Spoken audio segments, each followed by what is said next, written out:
You need to be thinking about your future self. You can't be thinking about Cora in the moment. You need to be thinking about Cora in 2 months. What is that gonna look like? What do you want that to look like? Hey guys, what's up? Welcome to or back to my channel. If you've never seen me before, hey, my name's Cora. If you have seen me before, then thanks for coming back for another video. I feel honored, I feel blessed. Today's video I'm very excited about. It's gonna be part of my kind of glow up, reset, reorganize for 2025 series. If you're interested in building positive habits and sticking with them, this video is for you. There's actually a science behind it. I did the research so that you don't have to. And if you're like me and you like to aesthetically plan out your time, I think I have the perfect hack for you. Don't click off. It's gonna be cute, it's gonna be fun, it's not gonna be boring, okay? For talking loud and you know plenty. You know what I'm talking about, cause you just get me. Yeah, you so pretty. If everything is dipped in gold, then baby it will never grow. Everything sweet ain't sugar coated. If you've ever met someone that their energy just exudes out of them, they don't even have to try. They're captivating, they're interesting, they're determined. Those are the people you want to surround yourself with if you want to accomplish success. The traits of the people that you surround yourself with are often reflected back onto you. Be very selective and picky with who you spend your time with. If you choose to spend your time with people that are kind of letting life just happen to them, don't have any goals, they don't have any ambition in life, eventually you're going to feel yourself adopting those thoughts and that mental mindset as well. When you're constantly around that kind of energy, it's draining, it just drags the life out of you. It's really important to plan out your time and select to spend it with people that are truly worthy of it. And I'm not saying ditch a friend who's struggling with mental illnesses, because we've all been there. The difference is when someone is trying and when someone is not. A common idea that I've heard a lot is that it takes 21 days to develop a routine. To form a habit. I did a quick little research and I actually found out that that's kind of a common misconception. In a 2009 study, it takes 66 days to make a new habit automatic. We don't want to have to put energy and effort into the routine that we're creating. We want it to kind of just flow. Something I'm really working on is not breaking intrinsic promises to myself. So if I say that I'm going to go work out, I want to go work out. Even if I just walk on the treadmill for like 10 minutes. I want to believe in myself. I want to trust myself. And if you're constantly breaking the promises or breaking the goals that you set for yourself, you're not going to have pride. You're not going to trust yourself to get through tumultuous experiences because you haven't even been able to commit to a workout routine. Going into kind of habits, I created a very unhealthy one in high school. I struggled a lot with my mental health. If you have seen any of my other videos, it's really hard to watch now because that was like 5 years ago and I was so open. I might private it someday, but for now it's still up. I created the unhealthy habit of whenever I felt depressed, I would take a nap. And while sleep is great, you know, it's restorative and it's necessary, it is not the best way to deal with emotions that you don't like. For me, it was easier to just take a nap and the time would pass and then it would be time to do something else. Sometimes I would feel like I could reset my mood by taking a nap, but oftentimes it just made me more depressed because all I was doing was sleeping. What I'm getting at is sleep should not be a coping skill. Something I've been trying to kind of change that with is walking. The wonders it does for you is kind of crazy because it's like something that you should do every day anyways. I have seen some people get so toned and fit just by walking. Walking is easy, it's something you know how to do, it's not embarrassing, like there's just no downside to walking. What I've been doing is if I'm feeling anxious, if I'm feeling depressed, rather than go home and just kind of like mull in that energy, I've been pushing myself to go walk. Spend half an hour, or not even half an hour if that's like intimidating to you, spend 20 minutes just exercising. And I have to say, I didn't want to say it. I wanted to just be like, well, shit, that didn't do anything. Unfortunately, it does. They are unfortunately correct about the way that exercise makes you feel. Not only does this coping skill help manage the physical anxiety I feel, if you feel that like your chest is tight, can't breathe, this is very helpful. It pushes me to go outside and get exercise, which is ultimately pushing me towards a goal that I have for fitness. It's kind of a great way to just knock two birds out with one stone, if you know what I mean. Moving on to what needs to happen. Go ahead, grab a piece of paper. We are going to talk about the next steps that need to happen. You need to define clear, specific, and achievable goals. I kind of learned about SMART goals, which you might be, what is that? Let me tell you. A SMART goal is a specific, measurable, achievable, relatable, and time-bound goal. What does that mean? That's a lot. I know. Specific goals give you clarity and direction. Studies show that clarity enhances your motivation and your performance. What that kind of looks like in setting goals is instead of setting a goal to be fit, set your goal that for the next 3 months, you are going to work out 3 times a week for half an hour. It's also 333, which is an angel number. I obviously relate to that. No one cares, but whatever. Additionally, it is necessary to understand your why. If you connect your goals to personal values and desires, that will help you sustain yourself through the tough times. When the goal that you have is so emotionally connected to your soul or your purpose on this planet, it will enhance your productivity, and I think it's very essential. You can actually intentionally form habits using neuroscience-backed tips. For example, one is cue, routine, reward loop. This is called the habit loop. Habits are formed by linking a behavior to a trigger and a positive outcome. They found that intrinsic wants and goals actually motivates you more than an external reward, like getting new clothes or getting your nails done. This was an example that I saw. The cue is seeing your running shoes by the door. The routine is seeing that and then going for a jog. And the reward would be feeling accomplished, feeling productive, feeling ready for the day. If you really want to like break it down more simplified, something I do every day when I get ready for work is set my alarm, which is the cue. The routine is hearing that alarm, getting up, making my bed, and the reward would be feeling productive, feeling put together. There was a period of time where I would just roll out of bed and go to work. I really prioritize sleep. It would make me feel just not cute. I wasn't feeling like a baddie. So I've really been working on that. Something I also think is important is to kind of start small. I found that if I have these ginormous goals for myself, a lot of times I'm like, well, later in the year I'll figure it out. This year I'm definitely setting more achievable goals. And an easy way is just to start small. It's the tiny habit approach. When you begin with very easy, very small goals, you instill confidence in yourself, and over time these can become bigger habits. Another good tip is to manage your environment, because the place that you spend all of your time, it has to be curated for the goals that you're looking to accomplish. For example, if you're trying to be productive and more organized in your life, your room should not be messy. And I've been guilty of this often. So what I'm doing is kind of just resetting every Sunday, and I have a reset routine for the whole month too. If you want to eat healthier, why don't you meal prep healthy snacks that you can just kind of grab for? And I think when you prep your food out and make it accessible, you're just more likely to grab for it. One of my favorite snacks is hummus and pita or peppers, carrots. It's so delicious and it's so easy. Oftentimes, like if I see a whole pepper, I just don't want to cut it up. And you can call me lazy, you can call me whatever. That's just the reality. I'm just being realistic with myself. That's the only way you're gonna achieve things. If you're not being realistic with yourself, if you don't know yourself and know your habits that you already have, you're not gonna be able to change that. It's also important to track your progress, obviously. I'm a big journal girl. I love journals. And I also use Notion, as well as another little hack I found, which is actually Google Calendars. It's perfect for school, it's perfect for work, perfect for just your downtime and your personal time, which is important to plan out, because otherwise you might end up falling back into those habits that you already have that are not productive for you, that are not for your best self.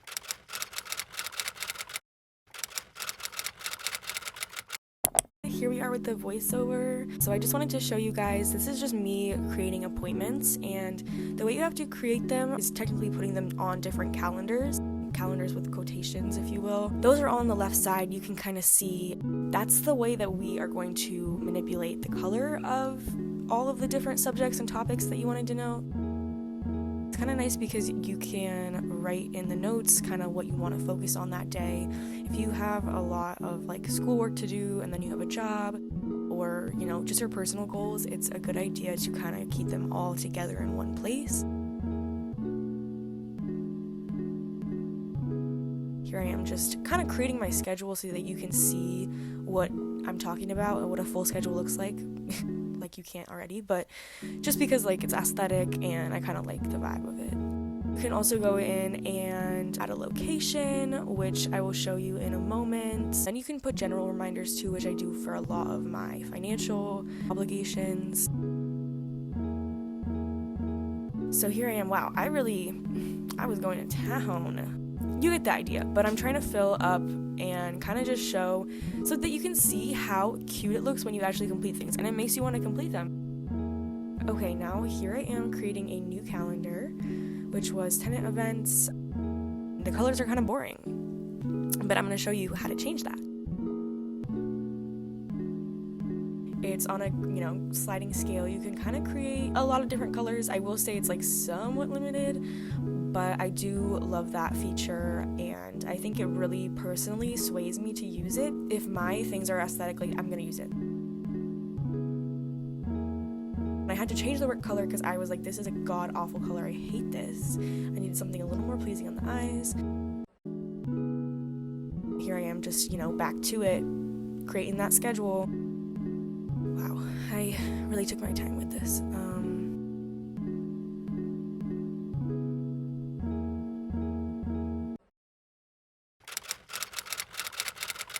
I also want to touch on vision boards because these are so essential if you want to figure out like what all your goals are. Come up with visual cues to constantly remind yourself of what you want to do. The reason why tracking your progress works is because it shows you how far you've come, and that's inspiring. That makes you want to keep going. Why would you quit?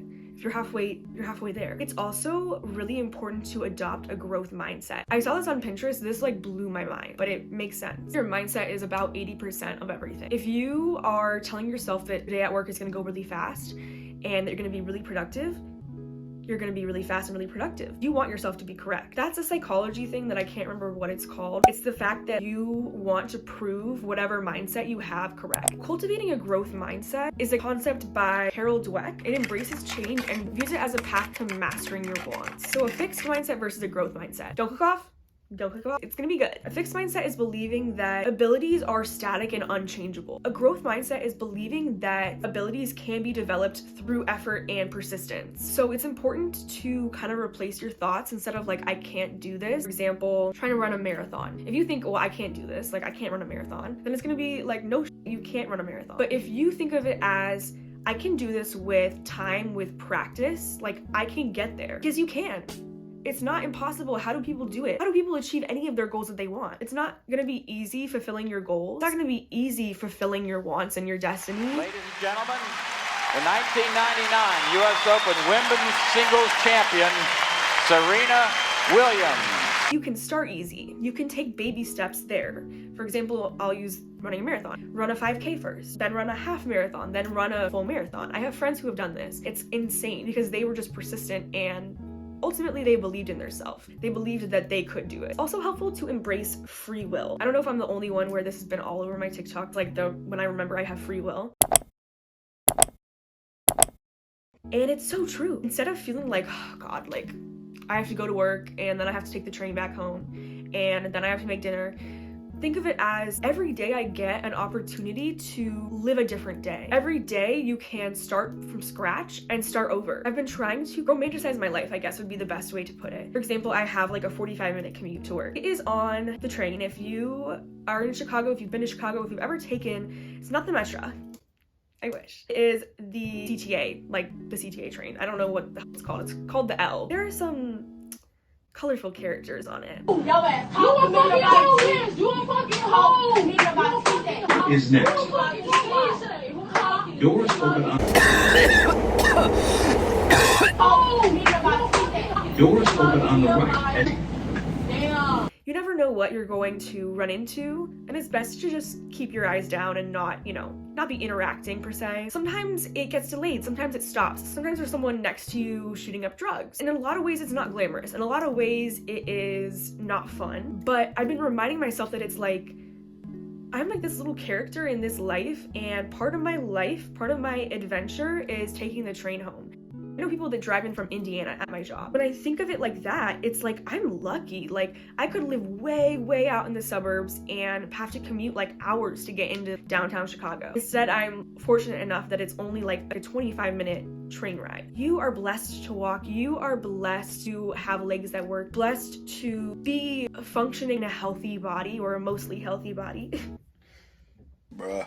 It's so important to have gratitude, because that is the way ultimately your manifestations are going to be coming into your life. Once you tune yourself to the right frequency to accept all the blessings and all of the beautiful things that life has to offer, you'll be good to go. You'll be set. I know sometimes it's hard to get there, but we're going to work on it together. Now I just want to share how I'm implementing all of this into my life, because this is a lot of information to throw at you. It's a lot to sift through and kind of determine what is actually helpful and what isn't for you. I wanted to share some of the goals that I have for 2025, and I would love for YouTube too. I mentioned this before, but I want to post more on YouTube, which is a challenge because I do work. So whenever I'm doing YouTube, it is truly because I enjoy doing it and because it's fun. I also want to incorporate walking and exercise more into my life, and we're going to kind of touch on this because I just signed up for the gym. Getting exercise is really important. It's just necessary, and it's something that I have kind of fallen off of. I also am really wanting to manage my time better. If you are an ADHD girly, you know time blindness is real. I'm the friend that can't keep track of time well, and I'm really trying to work on this year because I want to be reliable. I want to follow through, especially working in like corporate America. Like, it's not, you can't be late. Being on time is being late. Being early is being on time. That was something that was hard for me to learn, but once I did, it is the best because it helps me get settled in before my supervisor comes in. It helps me just get ready for the day and kind of figure out what needs to be taken care of. It makes me look more on top of things. There's just no downside to it. Another goal is to bring my A1C down. So if you didn't know, I am a type 1 diabetic. If you don't know what type 1 diabetes is, it's juvenile diabetes. So I got it when I was 10. My pancreas just stopped working. I inherited it through my grandfather. It just skipped a generation, and I was the chosen one.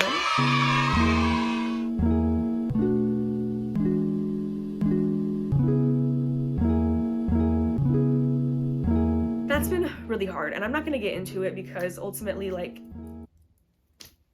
I don't know if anyone cares. It has been very difficult for me. My A1C has been very high, and that is like your average blood sugar. So that kind of just shows like how you're managing the chronic illness. I, for a while, was without insurance. Recently, I was able to get back on insurance, so I was able to get a continuous glucose monitor. I have the G7, whatever the new one is. That is me taking the next step to manage my diabetes better. Ultimately, I am just finally set up for success with having insurance that allows me to go to doctor's appointments, that connects me to very helpful resources. Those are a couple of my goals that I'm trying to achieve this year. I would love to know what some of your goals are. Adjusting your life is about systems and aligning your environment, your behavior, and your mindset to support long-term goals. Something I touched on in one of my other videos was instant gratification. I, for a while, have been the type of person that I look for instant gratification. Unfortunately, the thing with goals are that they're long-term. It's not instant. The day that you plant the seed is not the day that you harvest the fruit. And that is one of my favorite quotes recently because it's so true. You need to be thinking about your future self. You can't be thinking about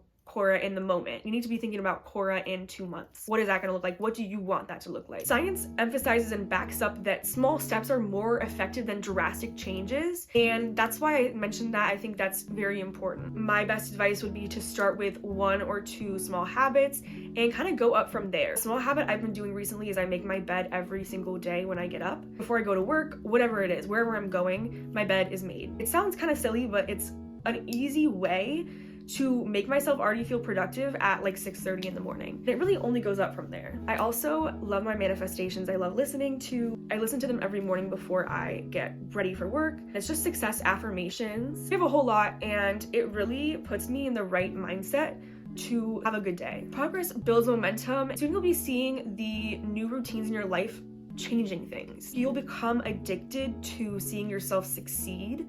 And that is one of the best feelings in the world. When you believe in yourself because you have accomplishments to back it up, that is the best way to set yourself up. Thank you guys so much for watching. Don't forget to comment, like, and subscribe if you liked what you saw. And feel free to join me in making this new phase of life the best that it could possibly be. Bye. Mwah.